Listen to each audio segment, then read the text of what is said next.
Good evening, नमस्कार दोस्तों। मैं वसीमुल्लाह खान गारंटेड कोचिंग क्लास में आपका वेलकम करता हूं। आज की इस वीडियो में हम देखेंगे एक मॉडल्स है डू हैव टू का इस्तेमाल। इस पे मैंने पहली क्लास से बताया था कि डू का इस्तेमाल प्रेजेंट टेंस में आई, वी, यू, दे और प्लूरल नंबर के साथ होता है। इसी सीक्वेंस में हम आगे डू हैव टू का इस्तेमाल पढ़ेंगे। डू हैव टू क्या होता है, वो टेंस में यूज़ होता है डू, और डू हैव टू इस्तेमाल होता है मॉडल्स में। इसको समझने से पहले जान लें मॉडल्स क्या होता है। Modals are those words which are use to describe the mood of the speaker.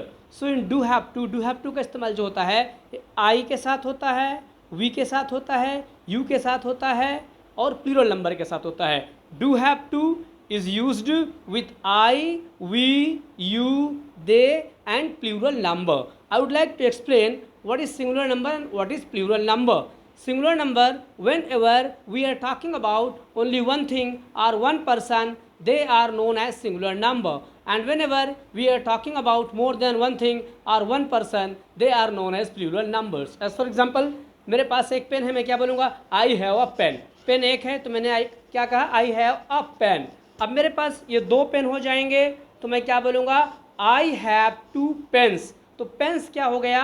Plural number है, क्योंकि हम यहाँ एक से ज़्यादा चीज़ों के बारे में बात कर रहे हैं। तो ये हमारा जो हैव टू है, ये डू हैव टू, ये आई, वी, यू, दे और प्लूरल नंबर के साथ इसका इस्तेमाल होता है। हिंदी वाक्यों में मैंने पहले बताया था कि Hindi and English both are कोई different from each other. Hindi और इंग्लिश दोनों एक दूसरे से बहुत अलग हैं। हिंदी में हम बोलेंगे मुझे जाना है, मुझे जाना पड़ता है, दोनों अलग अलग सिचुएशन है। मुझे जाना है ये मेरा इरादा है और मुझे जाना पड़ता है ये मेरी मजबूरी है। स्पोकन इंग्लिश में दोनों सिचुएशन के लिए एक ही आंसर होता है, बट बोलने का तरीका बदल जाएगा। मुझे जाना है, आई हैव टू गो, मतलब ये मेरा इरादा है। मुझे जाना पड़ता है, I have to go, I have to work hard, like this and that. So इस तरीके से हमें ये दोनों का क्लैरिफिकेशन समझना है, डिफरेंस समझना है कि डू हैव टू का इस्तेमाल किन किन सब्जेक्ट के साथ होता है, किन किन सिचुएशंस पे होता है। फिर आगे के क्लासेस में हम हिंदी से इंग्लिश वाली क्लासेस बताएंगे। ये 0 चैप्टर्स हैं, बेसिक क्लासेस हैं। ये घर बनाने के पहले जैसे ज़मीन के अंदर गड्ढा करते हैं, नींव स्ट्रॉन्ग करते हैं, उसके बाद फिर एक एक पत्थर रख के दीवार बनाते हैं, फिर जो है लिंटर पड़ता है, फिर एक रूम तैयार होता है। उसी तरीके से मेरे ये 0 चैप्टर्स की क्लासेस होती हैं, रीडिंग के लिए होती हैं, स्पीकिंग के लिए होती हैं, टंग ट्रेनिंग के लिए होती हैं। जब हम चैप्टर 1 में आएंगे उसके बाद फिर मैं आपको हिंदी से इंग्लिश सारा ग्रामेटिकल के साथ सिखाऊंगा। अभी हम देखते हैं, मैंने एक एग्जाम्पल बोर्ड में लिखा, do you have to speak English. Do you have to speak English. क्या आपको अंग्रेजी बोलना है या क्या आपको अंग्रेजी बोलना पड़ता है? बोलना पड़ता है। अब ये देखेंगे बेसिक कॉन्सेप्ट मैंने बताया था कि यू को हम बदल देते हैं आई में, आई को बदल देते हैं यू में, योर को बदल देते हैं माई में, योर को बदल देते हैं माई में, और माई को बदल देते हैं योर में। अगर यू वाक्यों के बीच में या लास्ट में आता है तो यू को बदल देते हैं मी में और मी को बदल देते हैं यू में। Do you have to speak English? क्या आपको अंग्रेजी बोलना है? अगर बोलना है तो आप बोलेंगे यस, यस लग जाएगा शुरू में, क्योंकि ऐसे क्वेश्चन हैं जिनका आंसर, जिनका जवाब हम हाँ या ना में दे सकते हैं। दूसरे वे क्वेश्चन होते हैं जिनका जवाब हम हाँ या ना में नहीं दे सकते। तो 0 चैप्टर्स में हम उन्हीं टॉपिक को पढ़ते हैं जिनका जवाब हम हाँ या ना में दे सकते हैं। इससे क्या होता है कि आपकी इंग्लिश में अंडरस्टैंडिंग बढ़ जाती है, आपको समझ आने लगता है। उसके बाद जब 2nd, 3rd, 4th, 5th chapter में जाएंगे तो सीक्वेंस वाइज में आपको पढ़ाते चलूँगा। अभी हम देखते हैं कि ये डू को हटा देंगे सिंपल आंसर में। इससे पहले भी क्लास में जब डू का इस्तेमाल कर रहे थे तब हमने देखा था do you have to speak English, answer हो जाएगा yes I have to speak English. हाँ, मुझे अंग्रेजी बोलना है। नहीं बोलना तो क्या बोलेंगे? नो। डू का इस्तेमाल कर रहे हैं तो do not. No, I do not have to speak English. नहीं, मुझे अंग्रेजी नहीं बोलना है। Yes I do, no I don't, yes and no. Problem कहाँ पे आएगी? यहाँ पे यू है तो हमने हर जगह आई कर दिया। अगर यहाँ पे कोई एक लड़के का नाम रहेगा, जैसे ये क्वेश्चन में राम आ जाएगा तो हम इस्तेमाल करेंगे ही का। कोई लड़की का नाम आ जाएगा, जैसे सपोज या क्वेश्चन में हमारे सीता आ जाएगा तब हम इस्तेमाल करेंगे शी का। कोई प्लूरल नंबर आ जाएगा, जैसे हमारा ये आ गया बॉयज़ हो गया, गर्ल्स हो गया, ऐसे कई टॉपिक हैं, तब हम तीसरे आंसर में इस्तेमाल करेंगे दे का। ये एक लॉजिक है। जैसे do you have to get up in the morning? क्या आपको सुबह उठना पड़ता है? उठना पड़ता है तो आप क्या बोलेंगे? Yes I have to get up in the morning. जिसको नहीं उठना है वो क्या बोलेगा? No I don't have to get up early in the morning. Do you have to improve your English? क्या आपको अपनी अंग्रेजी सुधारना है? सुधारना है तो क्या बोलेंगे? Yes I have to improve my English. और नहीं सुधारना है तो आप बोलेंगे no I don't have to improve my English. Concept समझ में आ रहा है? जिसको ना है वो फिर से कमेंट बॉक्स में, कमेंट सेक्शन में जाके कमेंट्स कर सकता है, फिर उसको अलग से बैकअप देके समझा दिया जाएगा। Do you have to improve your knowledge? क्या आपको अपना नॉलेज इंप्रूव करना है? Yes I have to improve my knowledge. No I don't have to improve my knowledge. अब हम कुछ एग्जाम्पल की प्रैक्टिस, क्वेश्चन और आंसर के साथ मैं 20-25 एग्जाम्पल की प्रैक्टिस करूंगा। आप उसको सुनेंगे और उसके बाद क्वेश्चन को लिख के अपने से घर में बोलने की प्रैक्टिस करना है। खास तौर से मेरे जो इलाहाबाद स्कूल ऑफ एजुकेशन के स्टूडेंट हैं और गारंटेड कोचिंग क्लास के स्टूडेंट्स हैं, उनके लिए वर्क भी रहेगा। जब क्वेश्चन को लिखना है, क्वेश्चन को लिख के आप कॉपी में टॉपिक वाइज आप नोट्स बनाते जाइए, उसको समझते जाइए, बोलते जाइए। आपकी रीडिंग, राइटिंग, स्पीकिंग सारी चीज़ साइमल्टेनियसली इम्प्रूवमेंट होती जाएंगी। अब देखते हैं कुछ एग्जांपल्स। अब जनरल कम्युनिकेशन के सेंटेंस लेते हैं। Do you have to go to school on time? क्या आपको समय पे स्कूल जाना पड़ता है? आपको आंसर इंग्लिश में कैसे देना है बिना ग्रामर जाने? Yes I have to go to school on time. No I don't have to go to school on time. Do you have to improve your English? Yes I have to improve my English.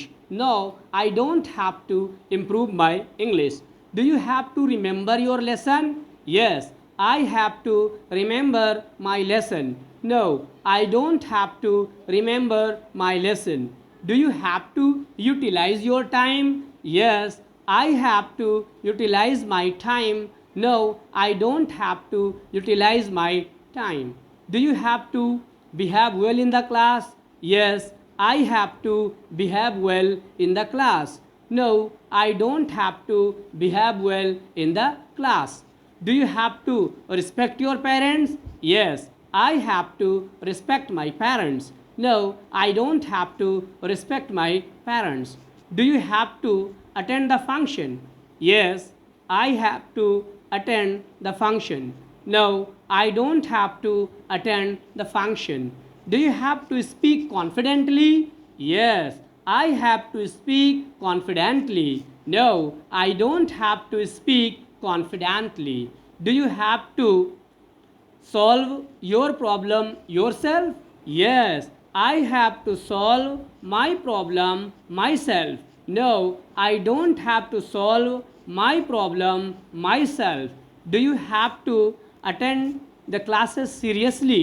Yes, I have to attend the classes seriously. No, I don't have to attend the classes seriously. Do you have to confirm your ticket? Yes, I have to confirm my ticket. No, I don't have to confirm my ticket. Do you have to open the door? Yes, I have to open the door. No, I don't have to open the door. Do you have to take permission before coming? Yes, I have to take permission before coming. No, I don't have to take permission before coming. Do you have to train your tongue to speak English? Yes, I have to train my tongue to speak English. No, I don't have to train my tongue to speak English. Do you have to train your ears to listen English? Yes, I have to train my ears to listen English. Do you have to train your brain to think in English?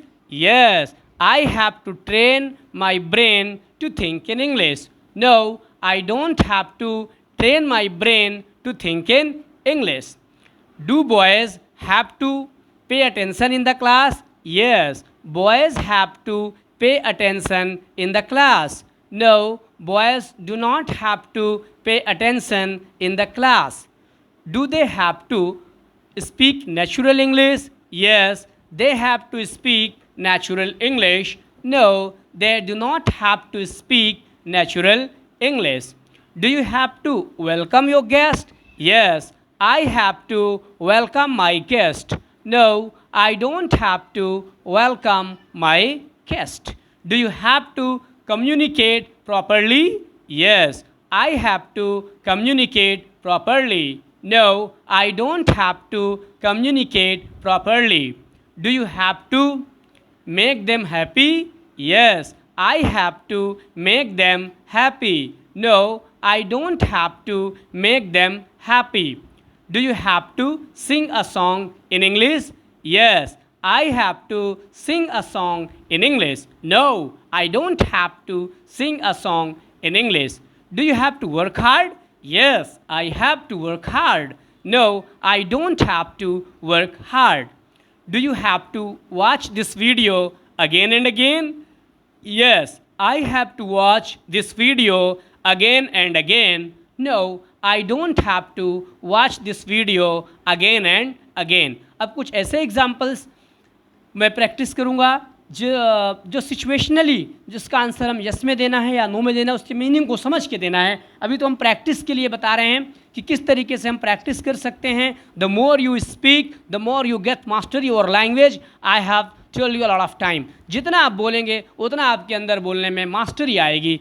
पढ़ना आएगा पढ़ने से, लिखना आएगा लिखने से, बोलना आएगा बोलने से, तैरना आएगा तैरने से. इस वीडियो को लास्ट तक देखते रहिए और सब्सक्राइब करिए चैनल को, guaranteed Wasimullah Khan guaranteed coaching class Bilaspur को, और लेटेस्ट वीडियोस आपको मिलती रहेंगी.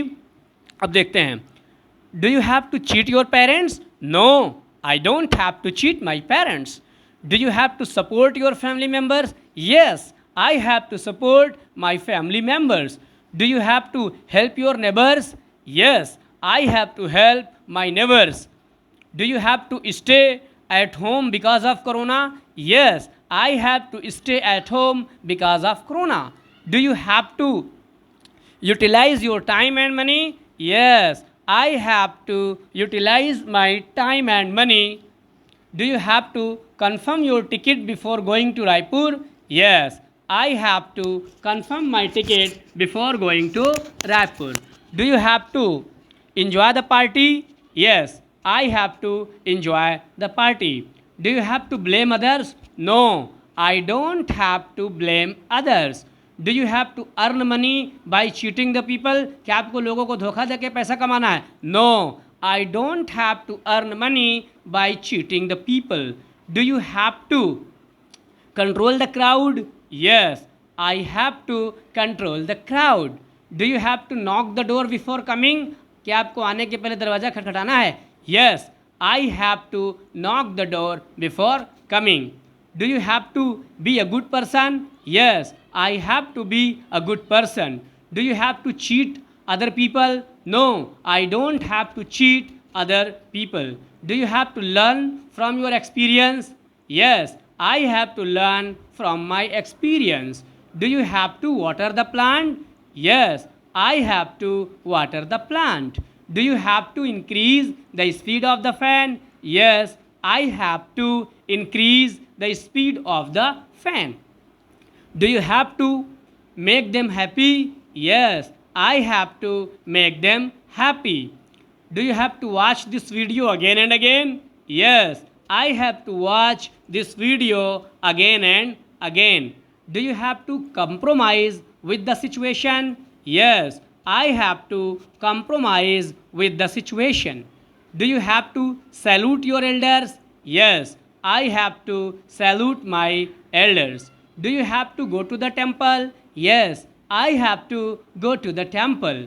Do you have to offer the namaz? Yes, I have to offer the namaz. Do you have to recite the Quran? Yes, I have to recite the Quran. Do you have to behave well with your neighbors? Yes, I have to behave well with my neighbors. Do you have to think positive? Yes, I have to think positive. Do you have to purchase a new car? Yes, I have to purchase a new car. Do you have to study with interest? Yes, I have to study with interest. Do you have to take your classes offline after the lockdown is over? Yes, I have to take the classes offline after the lockdown is over. Do you have to attend the function day after tomorrow? No, I don't have to attend the function day after tomorrow. Do you have to take bribe? क्या आपको घूस लेना है? No, I don't have to take bribe. Do you have to help the poor? Yes, I have to help the poor. Do you have to purchase a new AC? Yes, I have to purchase a new AC. Do you have to live with Radha? No, I don't have to live with Radha. Do you have to support your nation? Yes, I have to support my nation. Do you have to thank them? Yes, I have to thank them. Do you have to live in Bilaspur city? Yes, I have to live in Bilaspur city. Do you have to come here day after tomorrow? No, I don't have to come here day after tomorrow. इस तरीके से आप इन sentences को बार बार सुन के अपनी अंग्रेजी सुधार सकते हैं, अपने टंग ट्रेन कर सकते हैं। और उसके बाद जब हम थोड़ा सा आगे बढ़ते जाएंगे जैसे जैसे क्लासेस में, फिर आपसे को मैं हिंदी से इंग्लिश सारी चीज़ को एक्सप्लेन करके विद रीज़न बताऊंगा।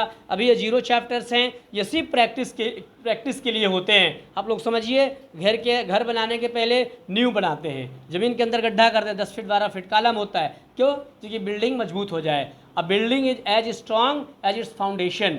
एक इमारत उतनी मजबूत होती है जितना उसकी नींव। In the same way my classes would be as beneficial for you as you have clear your 0 chapters. जो शुरू के टॉपिक पढ़ा रहा हूँ 15-20 टॉपिक, इसको आप लोग खुद प्रैक्टिस करिए, बार बार सुनिए।